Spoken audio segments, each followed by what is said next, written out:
when I create a character to create a person first and then build off of that person. It's Tuesday, it's tea time, and today we're talking about min-maxing. Min-maxing is when you zhuzh the numbers on your character sheet so that you are good at the thing that you want to do. You're really, really good at it, but then the other things you don't care about, they can fall by the wayside. This is putting that 18 in your charisma when you're a bard and your strength is at 8. Only this takes it to the extreme. This is only taking the skills that do what you want or have synergies to do what you want. Now, don't get me wrong, I'm going to say min-maxing is bad, but when I say that, I want you to know that it's because I don't like min-maxing. This is me expressing an opinion. You're entitled to your own opinion. I could agree with you, but then we'd both be wrong. That's a joke. I have to say this so that people know that I'm joking. I'm going to express an opinion, and it's okay if your opinion does not coincide with mine. We do not have to be of the same mind of this. I think min-maxing is bad. That doesn't mean that you're bad if you min-max. I just don't like it. I don't care for it. And this opinion is going to explain why I don't care for it. Please do not take this as trying to invalidate your opinion, because if you like it, good on you. You can do that. Just, I won't be playing with you. Okay, we got that out of the way, because apparently I have to say that, or people think that I am invalidating their opinion by having my own, which is never my intention. I am here to express my opinions, because those are the only ones that I can ever really know, because I'm not in anybody else's head. Min-maxing has very little regard for story and making the story good. And, you know, it doesn't even work, because you can min-max a character all day and night. You roll a 1, it's still 99% likely that you're gonna fail. Min-maxing doesn't give you any quirks. It doesn't give you any story hooks to work on. It doesn't give you any edge up if you roll low. But it also doesn't give you the opportunity to make mistakes, because far be it from me to not like consequences. It's not that I don't like failing. It's that I do it too often. Just like when you eat the same thing all the time, it gets really boring. I have had it up to here with my character not being able to do the thing that my character is supposed to be good at because the dice say that I'm not good at it. That's a personal beef that I have with the random number generation of the universe. I keep getting told, oh, but it makes such a good story when you fail. It doesn't make such a good story when you always fail. Just like for min-maxing, it doesn't make a good story when you always succeed. And I think my problem with min-maxing is not min-maxing in and of itself, because min-maxing in and of itself, when done occasionally, is not a problem. When it's done by a player who will still role play, ROLE play, then it's whatever. When min-maxing is done in order to get an edge up on the crunch of the system, and there is no regard to the story or the characterization or the interpersonal relationships of that character, that's when I don't want to sit at the table with it. I am not here to roll dice and smash some goblins. I am here to tell a story. And if you are here just to roll the dice and smash the bad guys, good on you. I hope everyone in your group gets the same amount of joy out of the same things you do. That's all. Just communicate with people and make sure that everybody's on the same page and you're not taking the fun out of somebody else's game. That's all that I'm asking of you. I am not asking you to agree with me.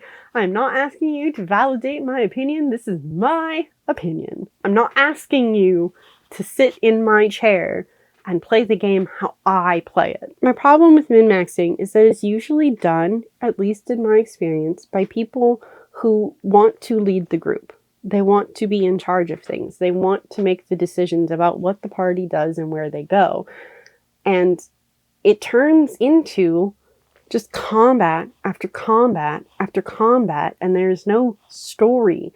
And sure, okay, the bad guys get smashed, but I'm sitting there having wasted 4 hours of my time because I wasn't having fun. If I am not having fun, why am I there?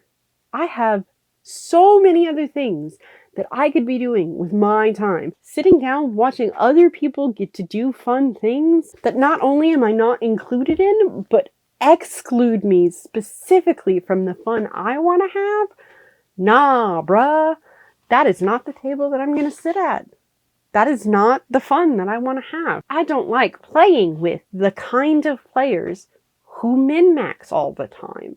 And I say this knowing full well that I have friends, really good, really close friends who I LARP with, who min-maxed my character for me to a specific effect. It's not that somebody who min-maxes is bad.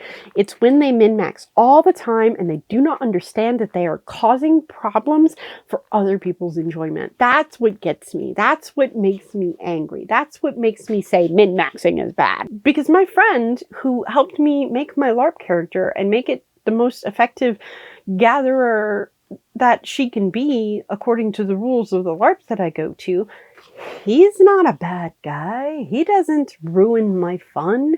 He understands that I like to act and pretend to be my character, and he'll hold conversations with me in character.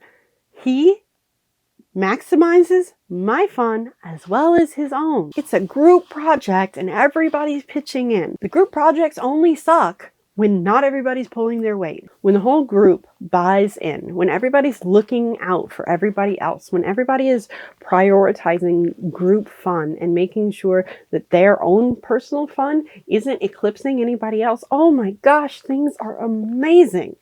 It's when we get a little balled up in what we see right in front of us that we can't look around and see that somebody else isn't having fun around the table, whether that be for D&D or writing group or whatever it is that you're doing. When you are meshing your person with another person for any project of any kind, just be mindful. Just communicate. Just ask people if they're okay with things. It's when the person comes in and it's like, I have McBeardy Barbarian and he's gonna curb stomp all the bad guys and everybody else just stand back and don't do anything because you can't do anything because I'm gonna take them all on. Wow, sudden ice pick headache. I like when I create a character to create a person first and then build off of that person. I don't like even so much to start as class. I know a lot of people love to start with class. I like to start with, I have this kid and he grew up in a farming village and bad things happened. Like there were some monsters that attacked and he took up his pitchfork and went out to save the people of his village and he became a local hero and he is upright and kind and obviously this kid's gonna be a paladin, right? If I start with the personality and I start with like the historical events and the emotions that drive the character, everything else can fall into place. Even if I have, terrible dice luck and I roll all these bad numbers and the game master's like, no, you can't use point buy. You have to go with what you rolled. And I'm like, okay, well, here's my stats. And I push my sheet across the table and the game master picks it up and then he puts it back down and he pushes it toward me and he says, spend 6 more points to bring yourself up to average. This is a true story.